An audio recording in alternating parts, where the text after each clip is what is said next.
안녕하세요. 조이스토리TV의 조이입니다. 지난 시간에는 종교적 정치적 경랑에 휘말린 히파티아의 이야기를 전해드렸었죠. 오늘은 그 역사적 결말의 시간 속으로 시계줄을 돌려보려고 합니다. 서기 415년 3월의 어느 날의 알렉산드리아였습니다. 히파티아는 여느 때처럼 정말 위풍당당하고 두려움 없이 자신의 그 마차를 몰고 아카데미에서 나와서 자신의 집으로 돌아가는 길이었죠.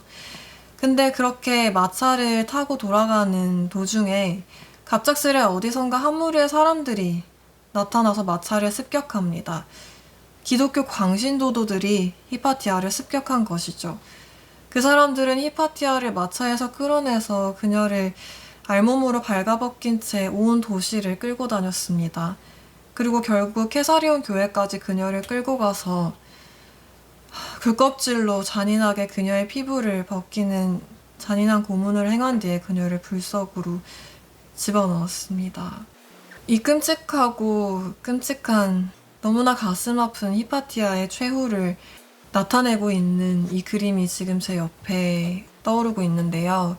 이 그림은 1885년 영국 화가 찰스 윌리엄 미첼에 의해 그려진 그림입니다. 당시 교회 안에서 처참한 죽음을 맞기 전 바로 그 직전의 히파티아의 모습을 나타내고 있는데요. 그림 속에서는 젊은 여인의 모습으로 묘사되고 있지만 사실 그 당시의 히파티아가 죽음을 맞이할 당시의 나이는 50대에서 60대의 나이였습니다.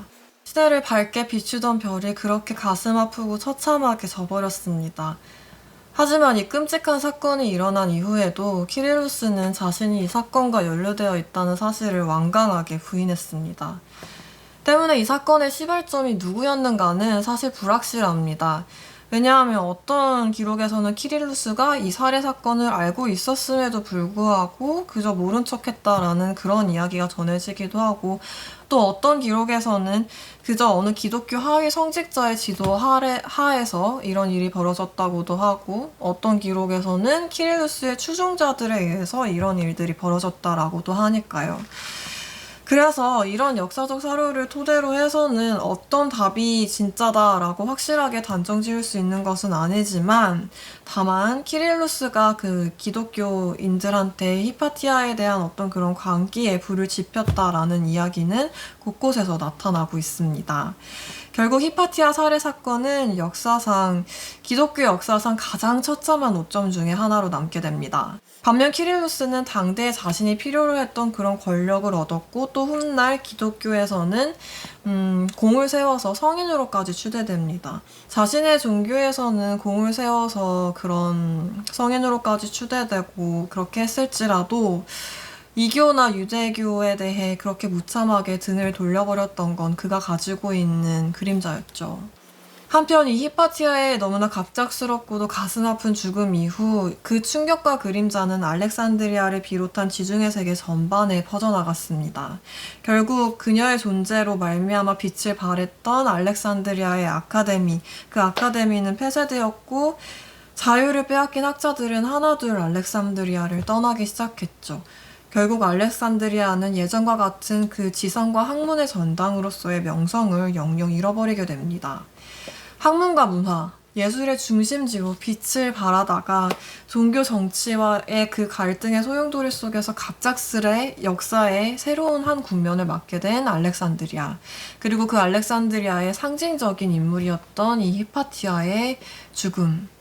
이 죽음을 바라보는 시각은 여러 가지입니다. 한편으로는 그녀가 죽은 뒤에도 알렉산드리아에서 그렇게 꽃을 폈던 그리스 로마의 학문은 그 비잔티움과 이슬람에서 그렇게 연구가 이어졌고, 또 그녀의 죽음은 다만 정치적 싸움에 휘말린 안타까운 희생이라는 그런 이야기도 전해지고 있고요. 또 다른 한편으로는 그녀가 무참하게 끝을 맞이해야 했던 이 날이 맹목적인 신앙과 기원적인 권력으로 인간성이 매몰되기 시작했던 그 중세의 암흑시대가 시작되기 전, 바로 그 짙은 그림자를 드리우기 시작했던 예고의 날이면서 동시에 그 자유로운 그리스 로마 시대의 학문의 죽음을 얘기하는, 상징하는 그런 날이라고 이야기되기도 합니다. 그리고 이후에는 그 로마 제국이 완전히 기독교화되면서 그 계속된 이교 탄압으로 인해서 세라피스 신전과 같은 그런 이교도 신전들을 비롯해서 그 고대의 학문과 그 문학적 성과가 정말 이렇게 집적되어 있던 알렉산드리아 대도서관과 같은 그런 장소들이 파괴가 됩니다. 파괴가 되고 불이 타고 그런 와중에 안타깝게 정말 히파티아와 관련되었던 그런 많은 자료들도 함께 사라져 버렸다고 하는데요. 그럼에도 불구하고 지난 시간에 말씀드렸던 것처럼 그녀의 그런 연구나 업적을 인용한 그런 학자들이나 역사가들의 기록, 그리고 그녀와 제자들이 주고받았던 편지들이 남아있는 덕분에 우리가 지금까지 히파티아에 대해서 알 수 있죠. 한편으로 또 그녀가 살고 있었던 그런 알렉산드리아 곳곳이 또 여러 번의 지진을 겪으면서 도심의 곳곳이 파괴가 되게 됩니다. 그렇게 가장 화려했던 도시 알렉산드리아는 지중해 세계에서 그렇게 점차 자신의 영향력을 잃어가게 되었죠. 고대 이집트의 마지막 수도이자 또 지중해 세계의 학문과 문화예술, 상업의 중심지로 명성이 자자하던 알렉산드리아, 고대 알렉산드리아의 그 화려한 전성기의 모습은 이제는 정말 상상 속에서밖에 볼 수 없게 되어버렸지만, 하지만 그럼에도 지금 이 시대에도 알렉산드리아는 살아있습니다.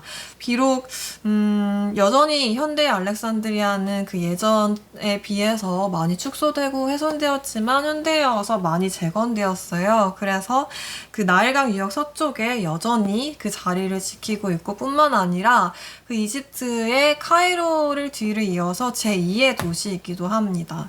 또 지중해의 그 정말 아름다운 휴양지로 남아있기도 하죠. 열린 자세로 끊임없는 연구와 배움을 추구했을 뿐만이 아니라 그 배움을 정말 여러 사람들과 함께 나누기 위해 그 삶에 자신의 평생을 바쳤던 사람. 그 시대 속에서 여성이라는 이유로 겪어야 했던 한계를 뛰어넘었던 사람.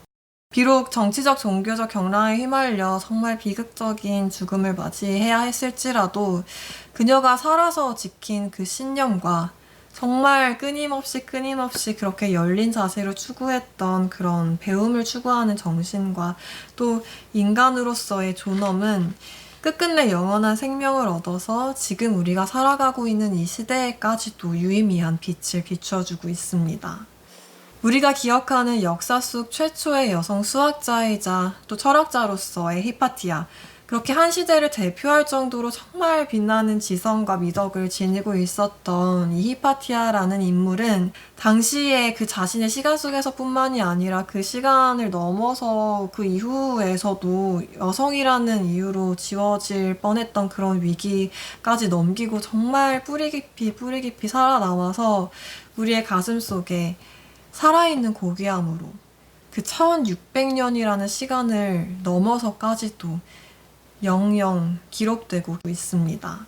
지지 않는 별이 된 그녀의 존재를 가슴속에 깊이 새기면서 오늘은 그 1908년 알버트 허버트가 쓴 그 히파티아에 대한 허구적인 전기에 쓰여진 그녀의 마지막 한마디, 그녀의 대사를 부분을 인용하면서 오늘의 방송을 마무리하고 싶습니다. 우화는 우화로, 신화는 신화로, 또 불가사의는 시적인 판타지로 가르쳐야 한다.